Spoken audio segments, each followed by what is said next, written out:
Happy New Year, everyone! Today we are going to talk about the murder of 10-year-old EMANI MOSS. When researching all women on death row in the US, this was one of the saddest cases that I found out about. So let's see what happened. EMANI Gabrielle Moss was born on April 23, 2003. Her father, EMAN MOSS, eventually got full custody of EMANI when her mother signed off her parental rights to him because she had a substance abuse problem and could not take care of the little girl. The relationship between EMANI's mother and father was not at all what you would call a good one. In fact, in 2004, one-year-old EMANI witnessed her father beating her mother, action for which EMAN was charged and convicted of battery and second-degree child cruelty. For a while, EMAN raised his daughter alone, and they were doing pretty good. He was taking the little girl to church every Sunday, and that's where he met Tiffany Brown. At the time, she was a student and they became friends. They spent time together with a group from the church they were both attending, and it seemed like EMANI was getting along very well with Tiffany. In 2008, EMAN and Tiffany began dating, and soon after they got engaged, and then in July 2009 they got married. EMAN was now working 2 jobs and he was making good money, while Tiffany was a preschool teacher. The family was happy and they had pretty much everything they needed to create a nice life for themselves. Very soon they welcomed their first child together, a boy that they named Tristan. Now, around this time, the family dynamic started to shift. In 2010, 6-year-old EMANI was at school and she mentioned to a nurse that she was afraid to go home with a bad report because her parents would get upset and would probably hurt her. The nurse obviously asked more questions and she learned that the little girl was beaten with a curtain rod and even a belt by her stepmother. When she checked for marks on EMANI's body, she found that there were multiple bruises on her shoulders, arms, back, chest and legs. The nurse called the police and Tiffany was charged with first-degree child cruelty. She did plead guilty and she admitted to hitting EMANI when she was not doing her homework. Now, the consequences of her action included a 5-year probation for Tiffany, and the event led to her being fired from her preschool teaching job, as nobody can allow someone with these urges to work with the kids, right? EMANI was sent to live with her grandmother Robin. She was the mother of EMAN. During the 6-month time that they spent together, everything went extremely well. The little girl had good grades and was behaving like a normal, happy child. Back home, EMAN and Tiffany had to go to several courses and classes regarding anger management and parenting. The case against them was dismissed after they successfully finished the program, and EMAN regained custody of his daughter, even if her grandmother really wanted to keep her and raise her, so EMANI was returned to his father and stepmother. Right around the time she went to live with them again, Tiffany became pregnant with her second biological child. This was a daughter that they named Emma. Because of the fact that Tiffany could not get a job due to her abuse on EMANI, she was more resentful towards her, more than she was before. Also, the family soon started to have financial difficulties. They were now a family of 5, and even if EMAN was working 2 jobs and he was trying his best to bring money inside the household, they still could not manage to make ends meet. For a little while, they had to move in with Tiffany's mother to save up some money, which you can imagine it was not an ideal situation. In 2012, they were able to get their own place and they moved in an apartment complex. Not very long after, a person that was working in that apartment complex ended up calling the police because they had EMANI saying she did not want to go home as she was very afraid of her stepmother. She told the officers that Tiffany would tie her up on a chair and put her under a freezing cold shower.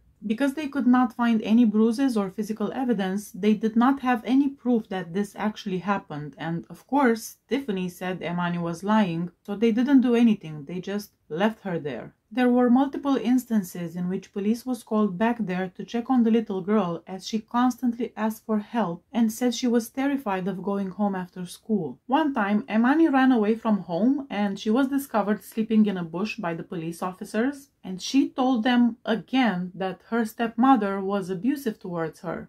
This, instead of getting her help, only got her a hearing with a juvenile court judge for being a runaway and violating the curfew. You guys, can you imagine this? She was telling everyone time and time again that she was being abused, but not only she did not get the protection that she needed, but she was also basically punished for trying to get away and find some help. Therefore, EMANI was stuck with Tiffany, who would continue her abuse, of course. If you were wondering what the father did in this situation, he did nothing. Absolutely nothing. He was working all the time and he was spending time with his kids only during weekends when it was his turn to take care of the children, while Tiffany went outside to relax or do stuff that she normally couldn't do because during the week she was taking care of the house. He said he did notice at one point that EMANI was eating everything in sight when he was in charge of her, but he thought it was just a growth spur and that's why she was hungry all the time. He noticed her getting thinner and he thought, wow, she must be growing so fast, her metabolism is crazy. That's what he testified later in court, but if you ask me,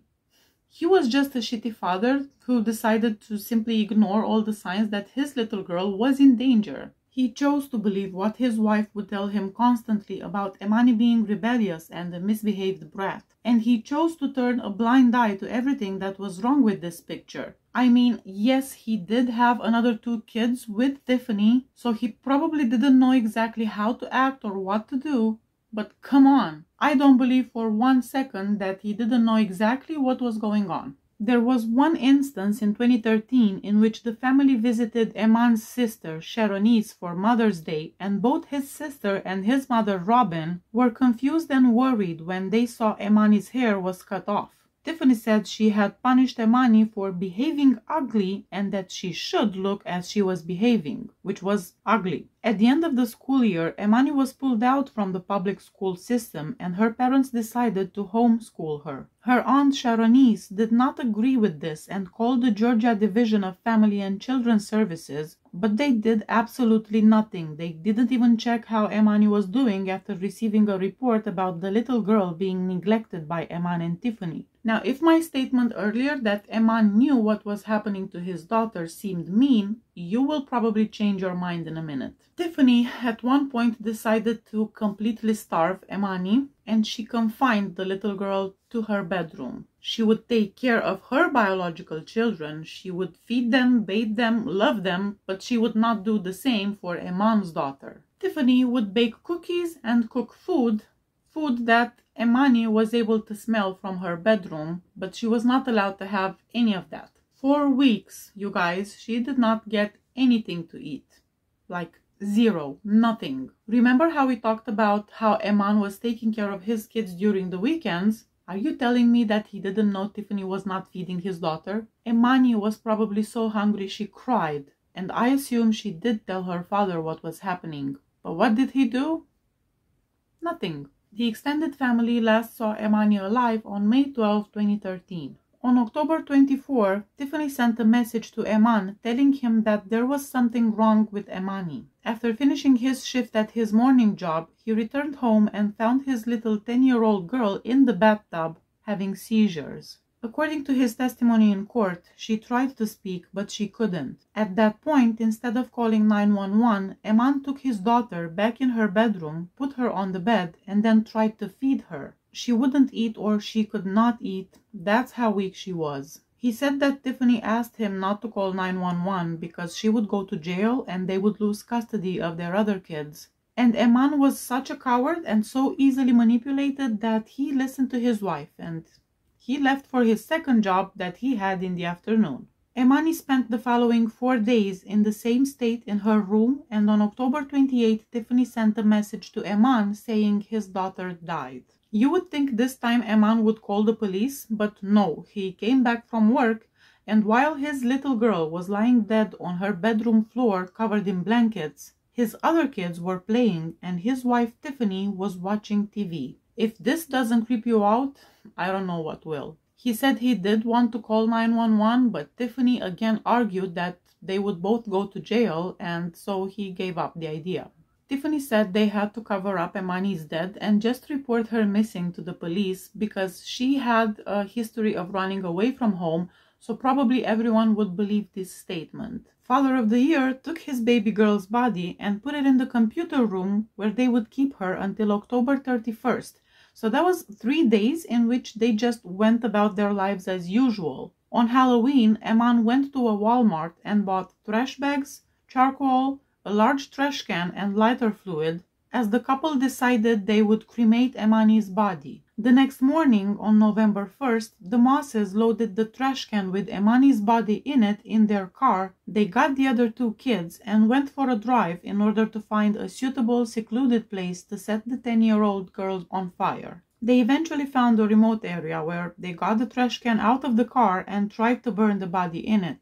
Soon, however, they learned that's not how this works, and that the temperature required for a human body to be cremated could not be attained with lighter fluid and some charcoal. They put the trash can back in the car and they just returned home. The following day, EMAN went to work with his daughter's body still in the car. At one point, he could not take it anymore. He didn't know what to do. He needed to talk to someone, and he decided to confess everything to his best friend. This guy, like a normal, sane person, urged EMAN to call the police. Finally, EMAN went back home and he told his wife that no matter what she said, he would be calling 911, which he actually did at 4 o'clock in the morning. Tiffany took her kids and fled the apartment while EMAN waited for the police officers to arrive at the scene. When they did, he tried to tell them that EMANI drank some chemicals and that's why she died. He panicked and tried to burn her body. Nobody believed him and he was arrested. He did eventually tell investigators what really happened. Tiffany dropped her kids at her mother's house and then she turned herself in at a police station. The autopsy of EMANI showed that she died of starvation and she had absolutely nothing that resembled food in her stomach. She weighed only 32 pounds, and a little girl her age usually weighs between 54 and 110 pounds. Her liver, her kidneys, and her spleen were half the size they should have been. She had marks of being bedridden, and this showed she spent a long time in her bed as she was too weak to walk or move. All this, and EMAN didn't know what was happening under his own roof? Are you kidding me? He knew everything. He just either didn't care or he actually agreed with his wife that EMANI was just causing them trouble. He took a plea deal in order to avoid the death penalty and he agreed to testify against Tiffany. She, on the other hand, rejected the plea deal and she decided to take this to trial where she chose to represent herself. Now, whenever there was any witness that had to be interrogated or when they had to give opening or closing arguments, Tiffany did nothing. She had nothing to say, nothing to ask. That's how she decided to represent herself, by staying silent.